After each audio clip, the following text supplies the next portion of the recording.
Most agency founders aren't hitting that growth ceiling because they're not smart or from a lack of effort. Rarely is it ever a lack of effort.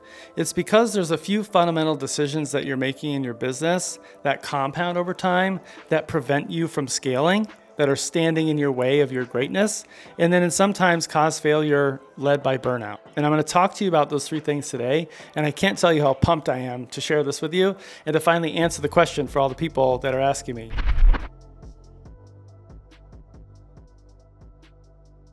I'm so excited to talk to you all today about some trends that I'm seeing in my business, in my client work, the agency founders and operators that I support. And I just thought everyone's asking me about what's going on, what are the top three things. I get questions all the time about what are the trends that I see in the breakthrough results in the work that I do. So I thought I'd just lay some down. Number one, bad hires.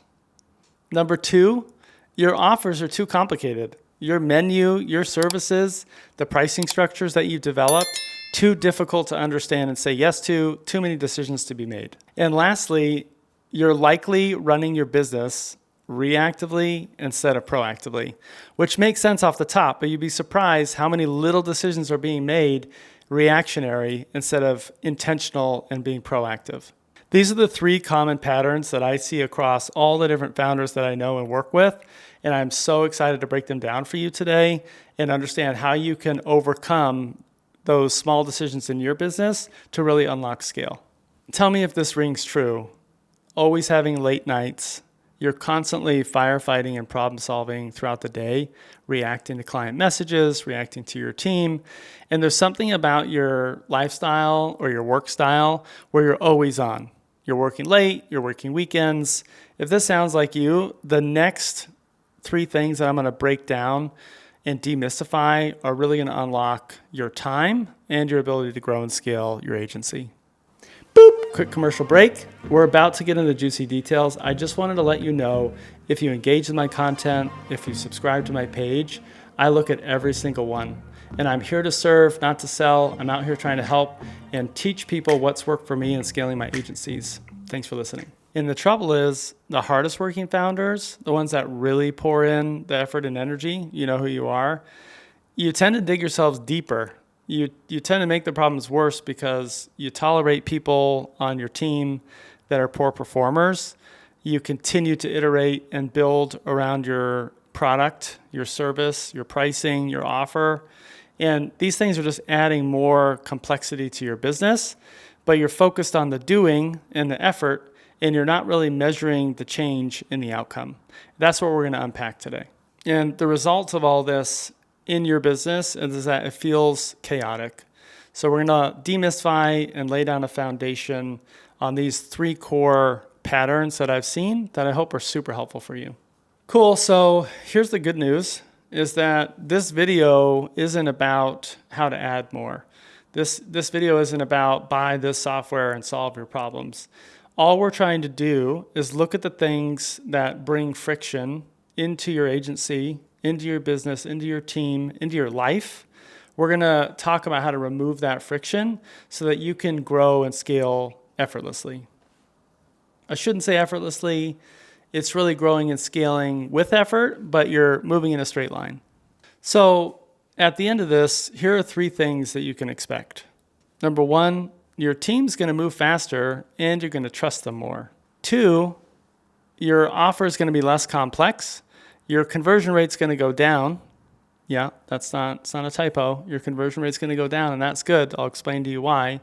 And three, you're going to get a lot more intentional about how you spend your time, what you react to, and starting to get into that proactive mode.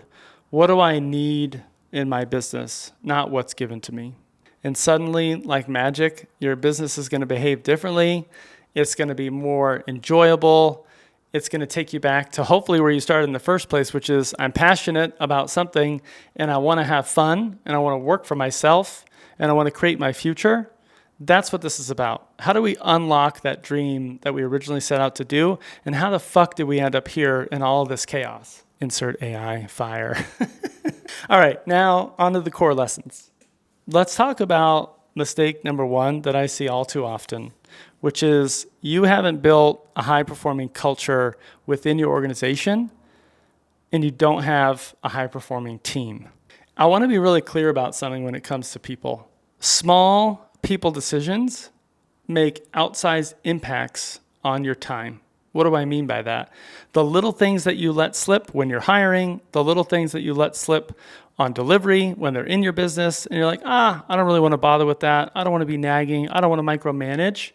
That shit compounds. It compounds in your agency, and you're the one that has to take it home every day. That's why you're always on. You have to take it home with you. And creating a high-performing team means that you can trust them. It means that they're not afraid to receive feedback from you because you already set those expectations.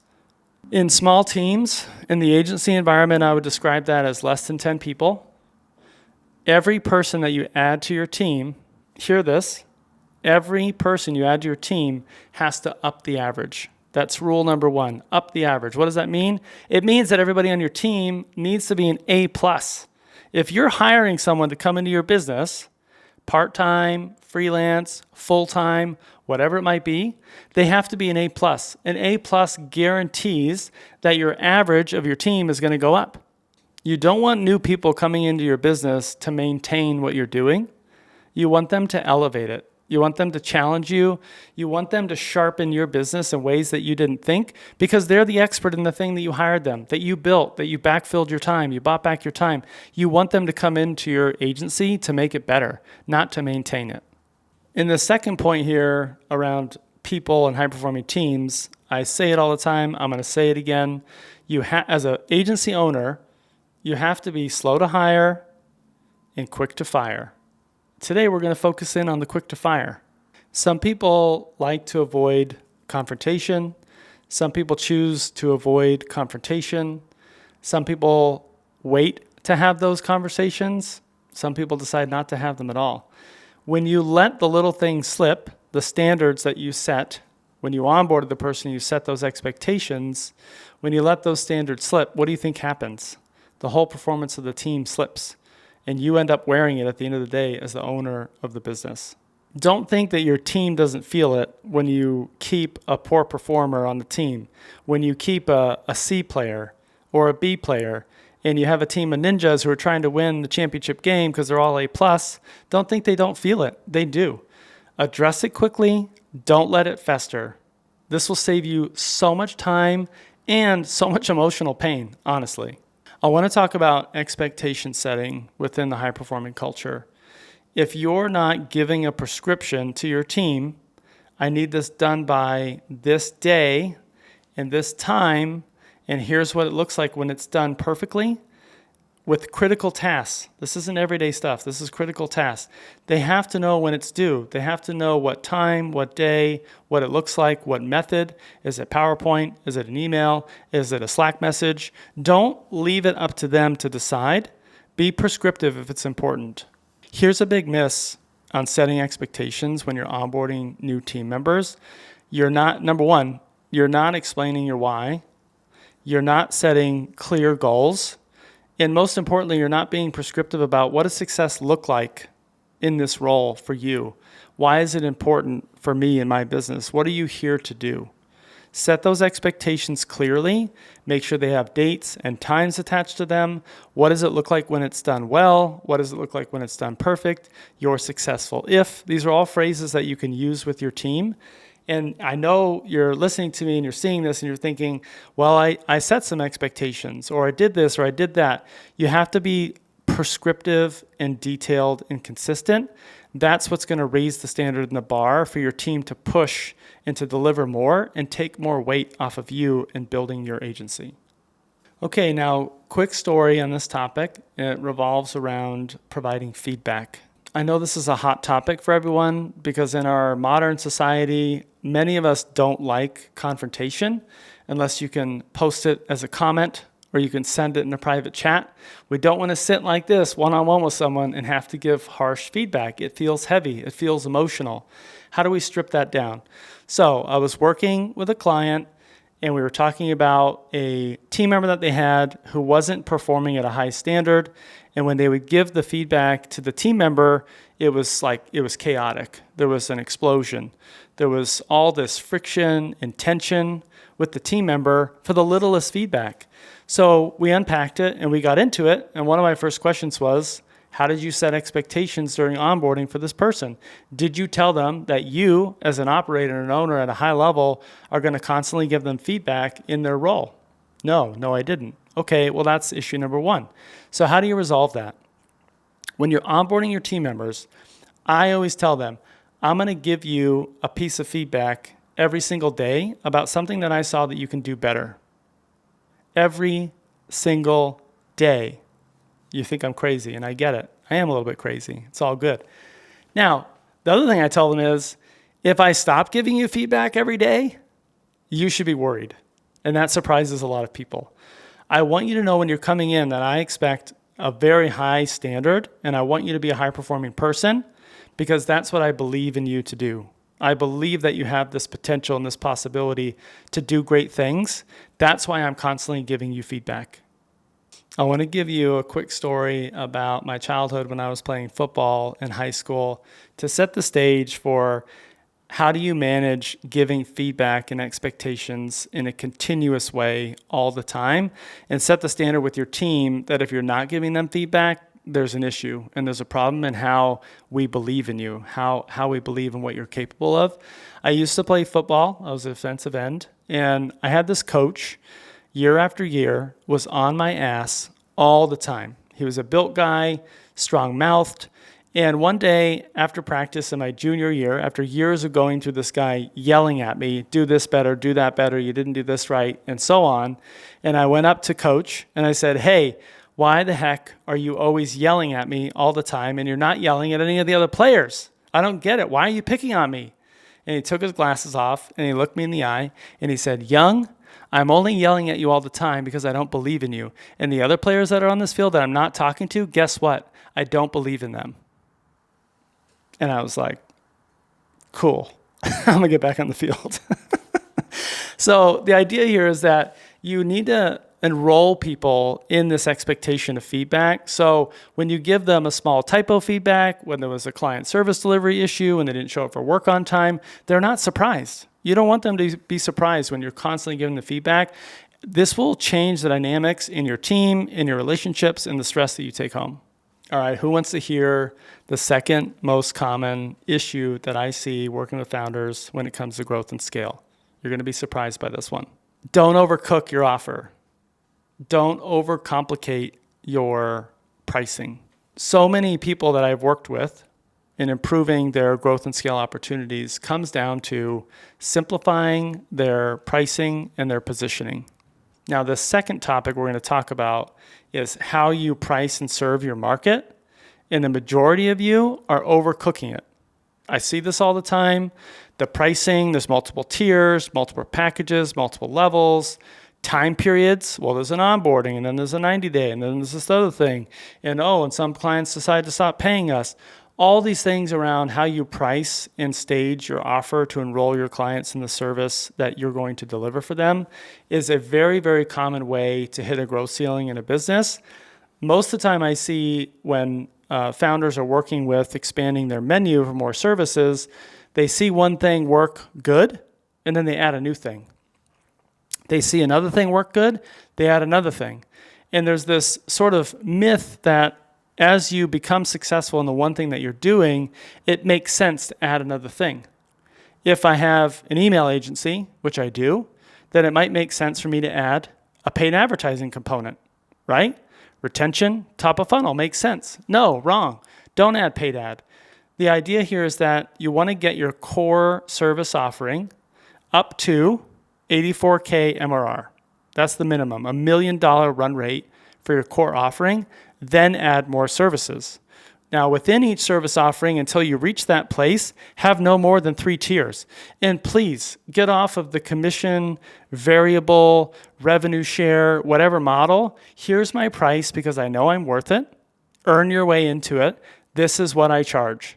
And guess what? Be ready for them to say no. If I get on the phone with you and you tell me that you have a 100% close rate and you don't invest in marketing, I'm going to hang up. Do you know why? Because that's not good. It's not good that you have a 100% close rate. means that you're not charging enough and you're not investing in marketing. That's not something you should be bragging about. Cool that you have a network and you're getting referrals, but that's not going to feed you for a lifetime. You have to learn how to scale the pipeline through marketing, and pricing and positioning is the foundation for how you market and enroll clients into your business. Multiple tiers, custom packages, too many options. Not only does it confuse the client, but a lot of time it prevents them from enrolling in the right service. Do the job as an agency owner to understand what the client needs, and if they don't fit, guess what you do? Sorry, this isn't a good fit for us, but here are some references. Here are some other people you can work with. Here are some tips and tricks we've learned for people that are at your stage. But unfortunately, that's not who we work with. The idea that you bring clients into your business with limited capacity, maybe you can only serve 10 clients in a quarter. Maybe you can only serve 10 in a year. Maybe you can only serve 25. Every single one of those client seats, every single one of those experiences that you're bringing in have to be world-class. Why? Because it turns into testimonials. It turns into content marketing. It turns into more referrals. If you have half of your bench of clients that you're not hitting home runs for because you let them in because you needed cash, what do you think is going to happen? Slows your growth.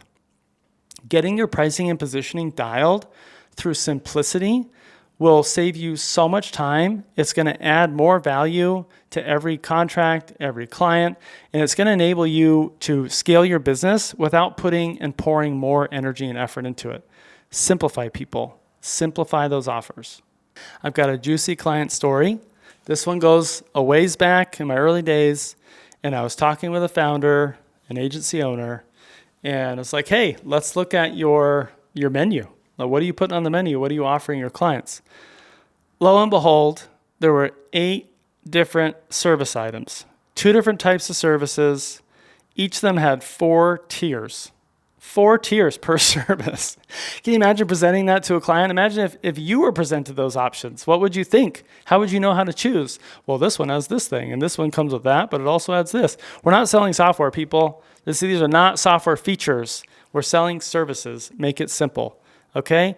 Then I learn after the 8 levels of the 2 different services that are presented, they commonly also present a one-to-one coaching or one-to-one advising. So they're saying, hey, pay us $10,000 a month, whatever it was, or you could pay us $3,000 a month for like that, but less. But also, if you can't afford that, just pay us $1,000 a month, and I'll show up with you on the phone, and we'll just talk about stuff. If I'm trying to work with you, what you just told me is that you don't really know what I need. You don't really know what I need. Simplify the menu. The work that we did together, we trimmed it down to 2 offers, 1 high tier, 1 low tier, and then we turned the coaching program into this group coaching opportunity to scale the founder's time and not do one-to-ones. Literally within 3 weeks, the results were dramatically different. Just by simplifying the offer, the leads that are coming in, you want to capture those and you want to enroll them, but you have to present a precise offer. The third one of my favorites, convenience causes chaos. We're operating our agencies in a reactive mode instead of a proactive mode. Here's what I commonly hear. Oh, an old friend of mine, my neighbor, someone I used to work with, saw my job post, was talking to me at a coffee shop and said they can do the thing that I need. And I said, yes. Well, did you even know what you needed? Did you have a job posted? Did you have a role description built? Did you know what expectations you needed to set? No, it was just convenience. And time again, I've seen these people come into the business and wreak havoc. Why? Because they're just there because it was convenient. You need to turn all of your decisions from reactive into proactive.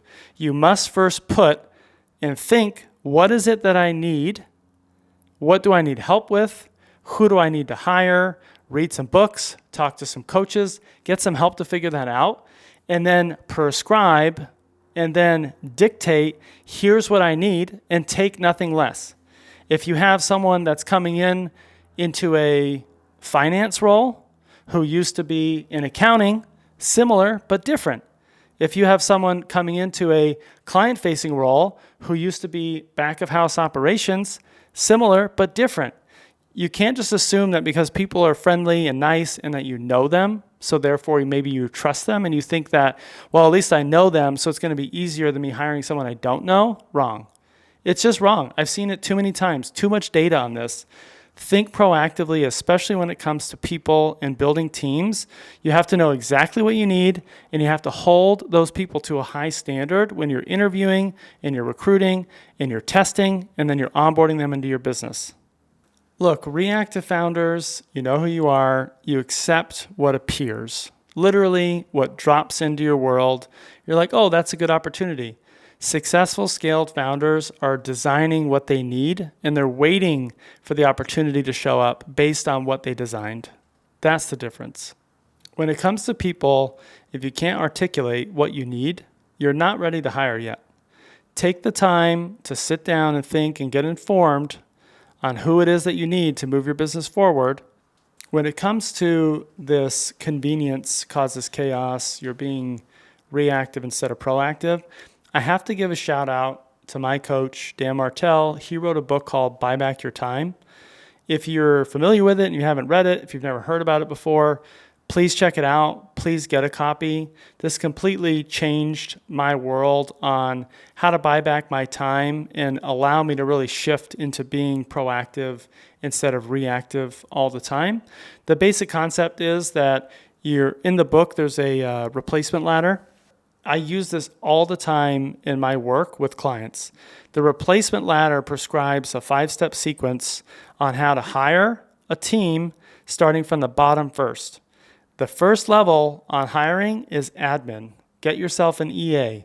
The second level is delivery, fulfillment, clients, services, whatever that thing that you're serving and selling. That's the second level that you want to outsource for. Most founders start here. They skip the admin level. They're trying to get out of the client work and grow the business. Next level is marketing, then sales, and then leadership. I followed this replacement ladder in 2 businesses that I've built, starting with admin first. That's the key. This will allow you to be proactive instead of reactive, to design what you need, and then follow your own play. It's the simplicity of following these types of frameworks that's going to allow you to grow and scale your business and get the tension and get all the chaos out of the day-to-day operations that I know you're feeling. Now, you might be thinking, well, I've seen a lot of my friends or other agency owners fail to scale. Maybe they burned out. And you kind of look at it at the end of the story, and you're probably thinking, oh, well, they just lacked motivation. They lacked determination. They didn't have the right amount of effort. And I'm just here to tell you that that's usually not the case in my experience.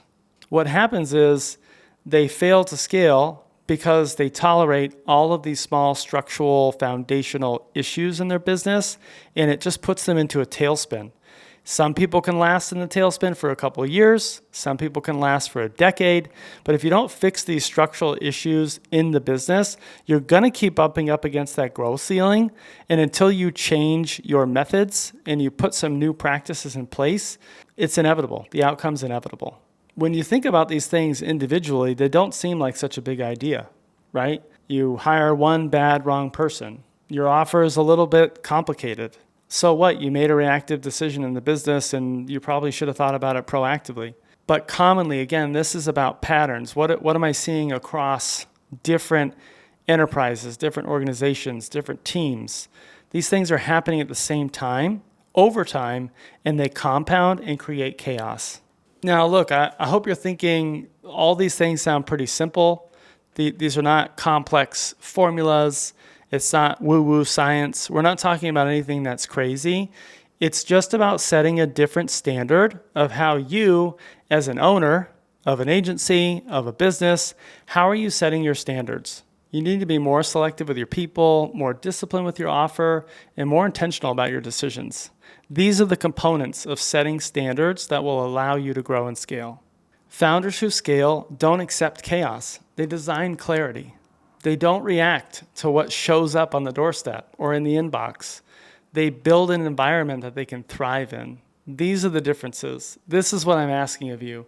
Please participate in setting the new standards and putting some of this to work. I want you to be successful in creating your personal economy. What did we learn today about the 3 ways you can sabotage your startup as many commonly do. 1, tolerate the wrong people. 2, build a confusing offer. And 3, don't put a lot of intention and effort into your decision making. These are the 3 things. But if you fix those areas, you have a chance to break through the pain lines. 1 million, 3 million, 5 million, 10 million ARR. These are established, data-backed pain lines in businesses. If you're stuck in that 100K to a million ARR, these methods and tactics are going to allow you to build a team and truly scale. And I'm so excited to share it with you. I hope you put it to work. I dare you to put it to work. Tell me it doesn't work. Tell me it does work. Either way, I'm here for it because I'm here to serve, not to sell. The Hype Man's in, the Hype Man's out.